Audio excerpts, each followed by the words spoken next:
नमस्कार, मैं PC Saini PDS news के साथ। सीकर जिले के लोसल क्षेत्र के धो थाना इलाके के सरवड़ी गांव में 6 माह की गर्भवती प्रियंका कंवर हत्याकांड को लेकर चल रहा धरना आखिरकार मुआवजे पर सहमति बनने के बाद समाप्त हो गया।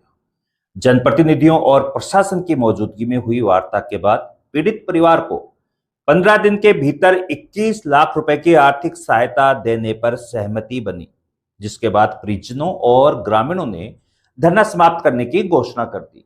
गौरतलब है कि 27 जुलाई को सरवड़ी गांव में पड़ोसी युवक सुरेश सैनी ने 6 माह की गर्भवती प्रियंका कंवर पर जानलेवा हमला करते हुए उसका गला काट दिया था। गंभीर रूप से घायल प्रियंका को पहले स्थानीय स्तर पर उपचार दिया गया और बाद में जयपुर रेफर किया गया, जहां इलाज के दौरान 31 जुलाई को उसकी मौत हो गई।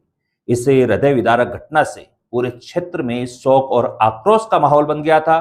प्रियंका की मौत के बाद परिजनों और ग्रामीणों ने आरोपी को कड़ी से कड़ी सजा, पीड़ित परिवार को आर्थिक सहायता तथा अन्य मांगों को लेकर धौद थाने के सामने धरना शुरू कर दिया था। प्रशासन और जनप्रतिनिधियों के साथ लगातार वार्ताओं का दौर चलता रहा। पहले दिन मुआवजे को छोड़कर अधिकांश मांगों पर सहमति बन गई थी, लेकिन आर्थिक सहायता के मुद्दे पर बातचीत जारी रही। शनिवार 1 अगस्त को धौद विधायक गोवर्धन वर्मा सहित अन्य जनप्रतिनिधियों, प्रशासनिक अधिकारियों और समाज के प्रतिनिधियों की मौजूदगी में हुई अंतिम वार्ता सफल रही। बैठक में पीड़ित परिवार को कुल 21 लाख रुपए की आर्थिक सहायता देने पर सहमति बनी। तय समझौते के अनुसार 11 लाख रुपए विधायक गोवर्धन वर्मा के स्तर पर उपलब्ध कराए जाएंगे, जबकि 10 लाख रुपए जन सहयोग से जुटाकर परिवार को दिए जाएंगे। ये पूरी राशि 15 दिनों के भीतर पीड़ित परिवार को सौंपने का आश्वासन दिया गया है। मुआवजे पर सहमति बनने के बाद धरना स्थल पर मौजूद परिजनों और ग्रामीणों ने आंदोलन समाप्त करने का ऐलान किया।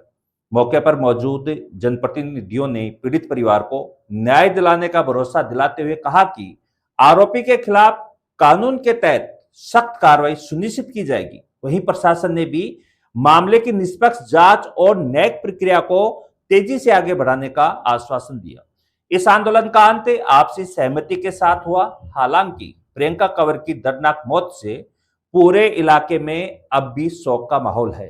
ग्रामीणों का कहना है कि उन्हें उम्मीद है कि पीड़ित परिवार को समय पर आर्थिक सहायता मिलेगी और आरोपी को कानून के अनुसार कड़ी से कड़ी सजा मिलेगी, ताकि भविष्य में ऐसी घटनाओं की पुनरावृत्ति न हो। आइए सुनते हैं। उन्होंने शांतिपूर्वक से धरना प्रदर्शन किया। फिर हम सब लोगों से, ऊपर से हमारी सरकार से बात करते हुए, हमारे प्रशासन सबसे बात करते हुए, हमारे जो पार्टी के, जो भारतीय जनता पार्टी के जो पदाधिकारी हैं, हमारे से अध्यक्ष हैं, हमारे ऊपर प्रमुख जी हैं, हमारे प्रधान जी हैं, हमारे ओम जी, सब लोगों ने मिलकर, जिस प्रकार से बाबू सिंह जी हैं, सब लोगों ने एक सकारात्मक सोच रखते हुए इनके बिहेवियर पर मैंने ये कहा कि हम क्या कर सकते हैं। तो इन्होंने कहा कि इस बच्ची की मदद होनी चाहिए।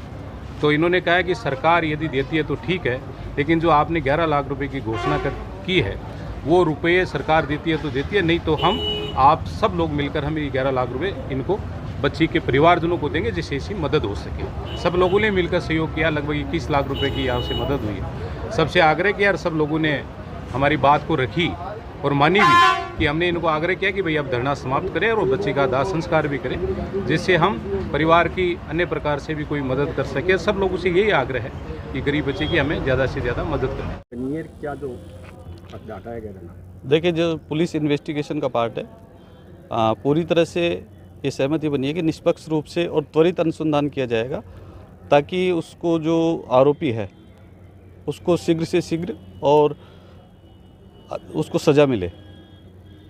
और रही बात उसको आर्थिक सहायता की, तो उसके संबंध में कुछ भामाशाहों ने, एमएलए साहब ने, उन्होंने कुछ घोषणा की है, उसका आधार पे ये धरने पर सहमति। प्रशासनिक स्तर पे क्या कुछ जो है सहायता? प्रशासनिक जिस भी योजना में वो कवर होंगे, निश्चित रूप से उसमें प्रत्येक योजना में उनकी सहायता की जाएगी। सिर्फ सरकारी योजनाओं की सहायता मिलेगी, वैसे कोई पैकेज कलेक्टर या मुख्यमंत्री सहायता? वो विधायक महोदय ने घोषणा की है अपने स्तर से।